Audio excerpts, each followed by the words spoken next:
നാലാമത്തെ ചാപ്റ്ററായുള്ള കെമിക്കൽ കൈനറ്റിക്സിലേക്ക് കടക്കാം. കെമിക്കൽ കൈനറ്റിക്സിനെ പറ്റി പഠിക്കുന്നതിനേക്കാൾ മുമ്പ് തന്നെ നമുക്ക് കെമിസ്ട്രിയെ പറ്റി ഒന്ന് ചിന്തിക്കാം. എന്താണ് കെമിസ്ട്രി? രസതന്ത്രം അല്ലേ, രസമുള്ള തന്ത്രം. ഇതിൽ കൂടുതലായിട്ടും മാറ്റങ്ങളെ പറ്റിയിട്ടാണ് നമ്മൾ പഠിച്ചുകൊണ്ടിരുന്നത് അല്ലേ.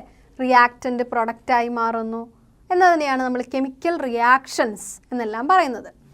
ഇത്തരത്തിലുള്ള കെമിക്കൽ റിയാക്ഷനുകളെ പറ്റി കൂടുതൽ കാര്യങ്ങൾ മനസ്സിലാക്കാനായിട്ട് നമ്മൾ പഠിക്കുന്ന ഒരു പാഠഭാഗമാണ് കെമിക്കൽ കൈനറ്റിക്സ് എന്ന് പറയുന്നത്.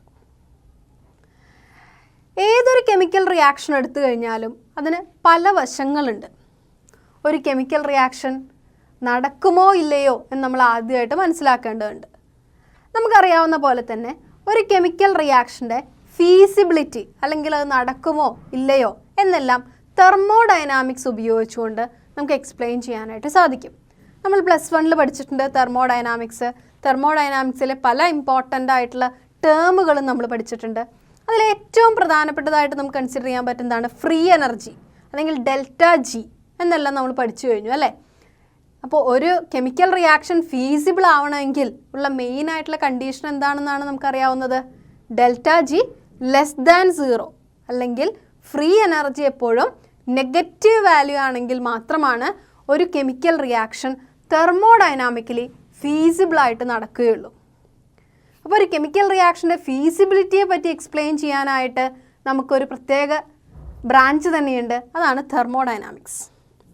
അതുപോലെ തന്നെ എത്ര നേരം ഈ കെമിക്കൽ റിയാക്ഷൻ നടക്കും, the extent to which a chemical reaction proceeds എന്ന് എക്സ്പ്ലെയിൻ ചെയ്യാനായത് കെമിക്കൽ ഇക്വിലിബ്രിയം എന്ന് പറയുന്ന ഒരു ബ്രാഞ്ചാണ് നമ്മളെ ഹെൽപ്പ് ചെയ്യുന്നത് അല്ലേ. ഏതൊരു കെമിക്കൽ റിയാക്ഷൻ എടുത്തു കഴിഞ്ഞാലും അത് എത്രത്തോളം സമയം നടക്കും, എത്രത്തോളം പ്രൊഡക്റ്റ് കിട്ടും, എത്രയാണ് അതിൻ്റെ കോൺസെൻട്രേഷൻ, ഇങ്ങനെയുള്ള അനാലിസിസുകളെല്ലാം ചെയ്യാനായിട്ട് നമ്മളെ സഹായിക്കുന്നത് കെമിക്കൽ ഇക്വിലിബ്രിയം എന്ന് പറയുന്ന ഒരു ബ്രാഞ്ചാണ്. അതുപോലെ തന്നെ വളരെ പ്രധാനപ്പെട്ട മറ്റൊന്നാണ് കെമിക്കൽ റിയാക്ഷൻസിൻ്റെ സ്പീഡ്. ഏതൊരു കെമിക്കൽ റിയാക്ഷൻ എടുത്തു കഴിഞ്ഞാലും അതിൻ്റെ സ്പീഡിനെ നമ്മൾ റേറ്റ് എന്നാണ് പറയുക, റേറ്റ്. അപ്പോൾ ഒരു കെമിക്കൽ റിയാക്ഷൻ്റെ rate of a chemical reaction എങ്ങനെയാണ് എക്സ്പ്ലെയിൻ ചെയ്യാനായിട്ട് സാധിക്കുക? സാധാരണയായിട്ട് ഈ സ്പീഡ് എന്നൊക്കെ പറഞ്ഞു കഴിഞ്ഞാൽ നമുക്ക് വാഹനങ്ങളുമായിട്ടോ ഒക്കെ ബന്ധപ്പെടുത്തി പറയാവുന്ന ഒരു വാക്കാണല്ലേ. ഒരു വാഹനത്തിൻ്റെയൊക്കെ സ്പീഡ് നമ്മൾ എങ്ങനെ കണ്ടുപിടിക്കുക? ഒരു നിശ്ചിത സമയത്തിൽ ആ വാഹനം സഞ്ചരിക്കുന്ന ദൂരം എത്രയാണോ അതിനെ ഡിപ്പെൻഡ് ചെയ്തുകൊണ്ട് നമുക്ക് സ്പീഡ് പറയാനായിട്ട് സാധിക്കും അല്ലേ. Speed is equal to distance by time. ഒരു നിശ്ചിത സമയത്തിൽ അത് സഞ്ചരിക്കുന്ന ദൂരമാണ് സ്പീഡ് എന്ന് പറയുന്നത്. എന്നാൽ ഒരു കെമിക്കൽ റിയാക്ഷൻ്റെ കാര്യത്തിലോ നമുക്ക് അങ്ങനെ പറയാനായിട്ട് സാധിക്കുമോ? ഇല്ല അല്ലേ.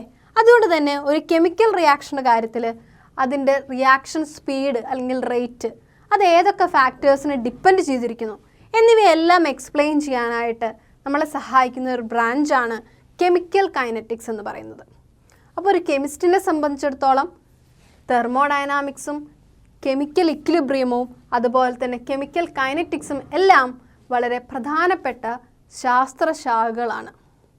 ഇവിടെ ഈ ഒരു ചാപ്റ്ററിൽ നമ്മൾ കൂടുതലായിട്ടും പഠിക്കുന്നത് കെമിക്കൽ കൈനറ്റിക്സിനെ പറ്റിയിട്ടാണ്. അതായത് ഏതൊരു കെമിക്കൽ റിയാക്ഷൻ കൺസിഡർ ചെയ്ത് കഴിഞ്ഞാലും അതിൻ്റെ സ്പീഡ് എങ്ങനെയാണ് അല്ലെങ്കിൽ അതിൻ്റെ റേറ്റ് എങ്ങനെയാണ്, ഏതൊക്കെ ഫാക്ടേഴ്സിനെ ഡിപ്പെൻഡ് ചെയ്തുകൊണ്ട് നമുക്ക് ആ ഒരു റിയാക്ഷൻ റേറ്റിനെ എക്സ്പ്ലെയിൻ ചെയ്യാം എന്നുള്ള കാര്യങ്ങളെല്ലാം നമ്മൾ ഈ ഒരു ചാപ്റ്ററിൽ കൂടുതലായിട്ട് പഠിക്കുന്നു. അതുകൊണ്ട് തന്നെ ഈ ചാപ്റ്ററിലേക്ക് കൂടുതലായിട്ട് നമുക്ക് പോകാം. ഇപ്പോൾ കെമിക്കൽ കൈനറ്റിക്സ് എന്ന് പറഞ്ഞൊരു ബ്രാഞ്ചിൻ്റെ ആവശ്യകത നമ്മൾ എന്താണെന്ന് കണ്ടു അല്ലേ. അങ്ങനെയാണെങ്കിൽ ഈ കെമിക്കൽ കൈനറ്റിക്സിനെ നമുക്ക് എങ്ങനെ ഡിഫൈൻ ചെയ്യാമെന്ന് നോക്കാം. The branch of chemistry which deals with the study of reaction rates and their mechanism called chemical kinetics. എന്താണ് കെമിക്കൽ കൈനറ്റിക്സ് എന്ന് പറഞ്ഞു കഴിഞ്ഞാൽ ഇത് കെമിസ്ട്രിയുടെ ഒരു ബ്രാഞ്ചാണ്. This explains the rate of a reaction. ഏതൊരു റിയാക്ഷൻ്റെയും റേറ്റ് അല്ലെങ്കിൽ സ്പീഡ് അതോടൊപ്പം തന്നെ അതിൻ്റെ മെക്കാനിസം ഇവയെ പറ്റി എല്ലാം എക്സ്പ്ലെയിൻ ചെയ്യുന്ന ഒരു ബ്രാഞ്ചാണ് കെമിക്കൽ കൈനറ്റിക്സ്. ഈ കെമിക്കൽ കൈനറ്റിക്സിൽ നമ്മൾ കണ്ട ഒരു പുതിയ വേർഡാണ് കൈനറ്റിക്സ്. എന്താണ് ഈ വേർഡിൻ്റെ അർത്ഥം?